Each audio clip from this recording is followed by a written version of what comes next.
Well, today we're going to be restringing a fabulous vintage Gibson SG.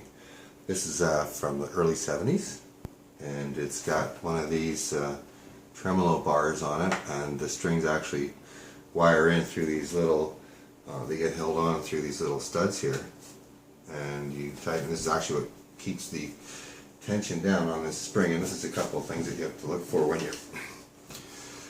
you're working on these guitars. There's a couple of things, there's a few things actually. This is actually held in by the tension of the strings, the bridge. The nut's also held in by tension of the strings on this one. And this spring here, which rocks the whammy bar, that's also held in by just the tension of the springs holds everything together. So when you're taking it apart, you just got to make sure that you watch for these pieces. And we're just going to take this all apart, and we're going to clean it up a bit and polish up a bit before you restring it. So we'll continue the video in a sec. Okay, now to start with, we're going to remove the pickguard here to give the entire surface of the SG wood thorough cleaning and polishing before we go on. So this is simply done by removing the 3 screws that attach the pickguard to the guitar. And you can actually change the pickguards of different guitars to get various different looks. If you want this one, probably go to the nice white one, or maybe possibly a red one, I don't know. In any case, there we go, the pickguards are removed. The pickguards are removed, and these little spacers come off. And what you want to do is clean it off with a nice soft, lightly damp cloth. Make sure you clean off, any oils and whatever spills might have got on it, and then we're going to polish up with a bit of Gibson guitar polish.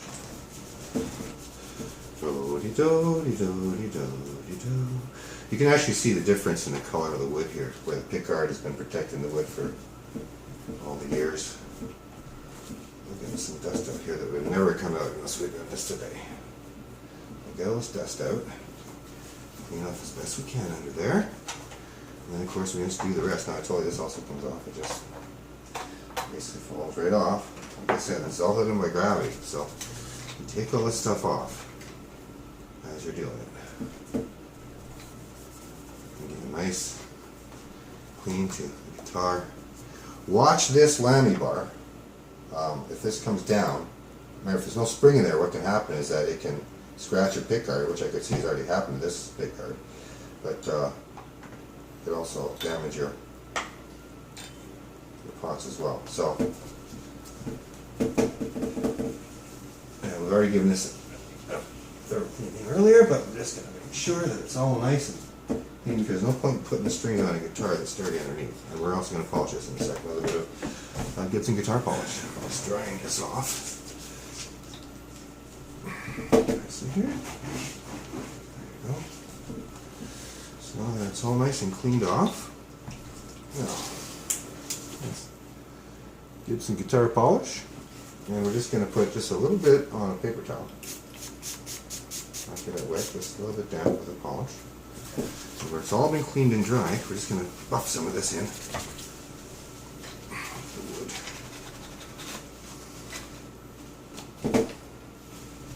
Just a paper towel coming off there, that's okay. Now this is what we would do, we buff this into the wood, nice and shiny there. Nice and clean and shiny. There you go. Now, once you do that, you can start buffing. I'm going to use the dry part of this and just buff it in.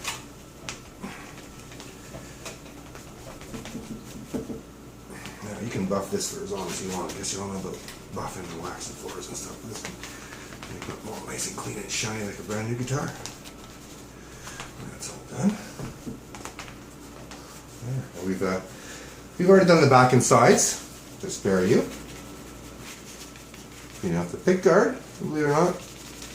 The underside that no one's ever seen. 50 years, there it is. Put it back over here to the top side. A little scratch in there, I'm not sure if it maybe, if we can't sort of buff that out a bit. 50-year-old guitar, that's what happens, right? You get little scratches and gives them character, right? Okay, so we're going to get this back on and I'll be back with you in a second. Okay, these are all going back in. Now, the thing that you have to do next is get your strings. Now we got some vintage Gibson strings here. These are vintage reissues. I'm going to put on here. And you got to remember when you're using this kind of bridge is that you need to have the kind with the little hole in it to make sure. I'll show you what I mean.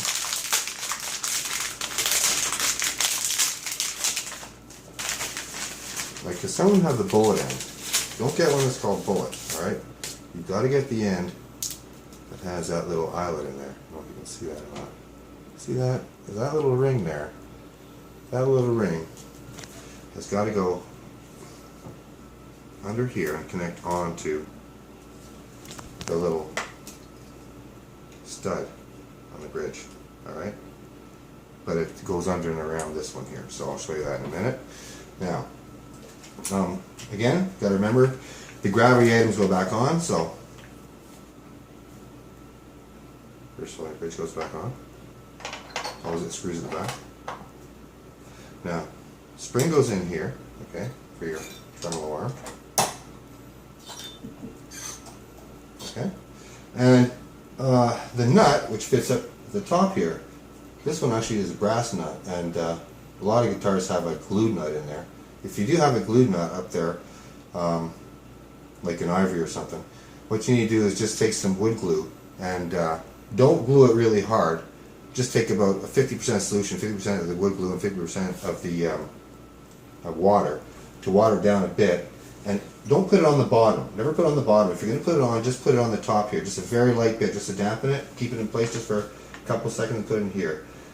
And the reason for that would be, if you ever want to, obviously you're going to want to change it someday, all you'd have to do is you just take a little piece of wood, stick it there, and just give it a couple of taps, and it'll come out that way, right? Because you never want to damage your guitar. Now this one, like I said, is held in by the tension of the strings, and actually these things are held by gravity at the moment.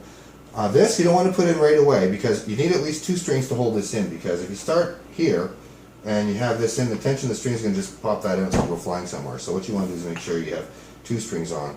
And I'm going to show you how to get the strings on. Okay, first thing you need to do is you want to get the string, they actually have to go underneath, over the bridge, underneath this bar, and then around and connect to the post inside.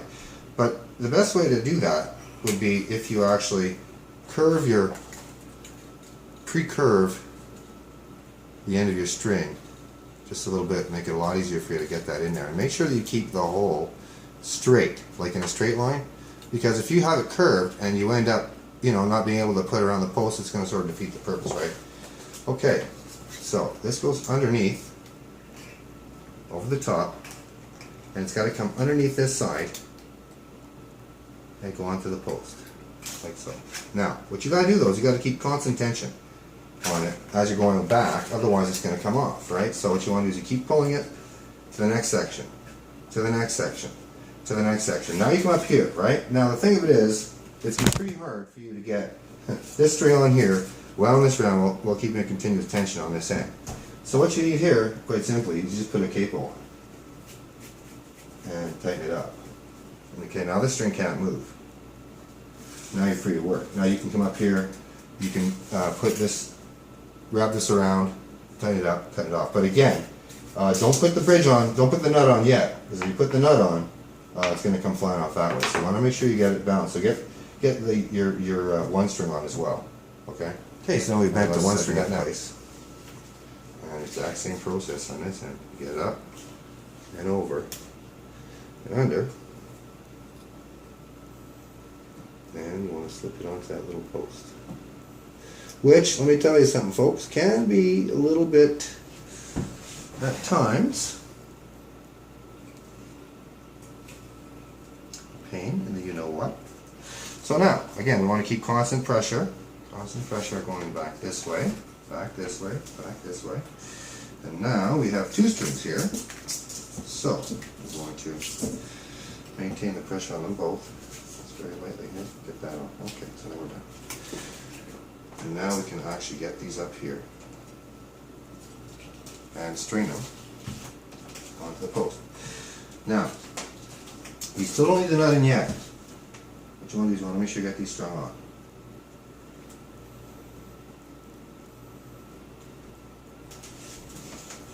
Alright. Now get that just enough so you can make a nice loop around in the direction you want it to go. So in this case it's like make a loop around. This loop around. And loop it around and under. Do that part. You don't want to pull it tight though, right? Because you don't want to bend the post. Now, start winding it and wind it below. And make sure that you make a nice, continuous coil. Now we have a winder right here, so make it down faster.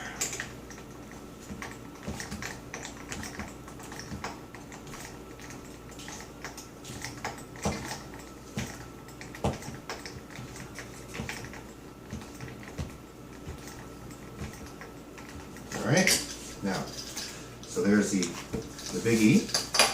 You do the same thing with the small E, and you continue along and do the same thing with the rest of your strings, okay, until you get them all set up.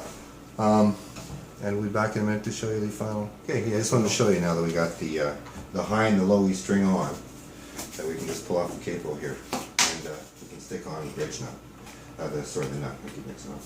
You can stick the nut on, and always with the higher end towards the bottom. There you go. Let's take these out.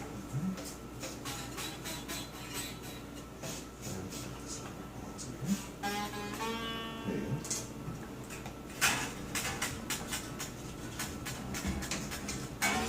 Now just the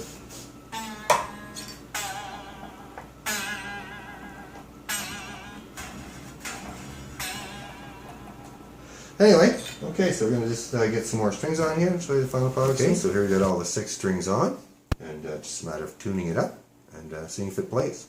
We're back again, and we've got her all strung up now, and just want to mention that when you're putting on new strings that and you tune it up, that it's going to go out of tune quite a lot. When you are pulling, you want to pull the strings and stretch them out a bit. When you do pull them, just make sure you don't pull them and yank them from the post. Just make sure you hold on really tight and pull your strings like that, holding it tight below the post, so don't pull your post. Okay? So now let's just see if this thing sounds any good.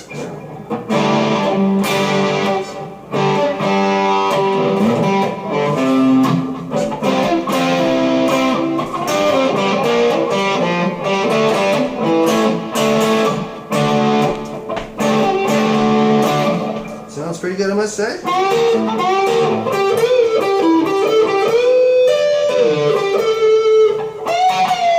Don't forget that when you're finished, take a nice set of cutters and cut these, cut your strings off real close up to the top there, because you don't want, you don't want to have your wife grabbing your guitar and cutting herself. So what we gotta do is just gotta grab this thing over here, do them all really close, and you tie it off like that. Okay, and you do this with every one of your strings, and throw the things in the garbage all while around the house, because your dog might step on them. Okay, thanks everybody. Have a nice lesson on how to restring a vintage Gibson SG with one of these special type of whammy bars on it. Okay, take care guys.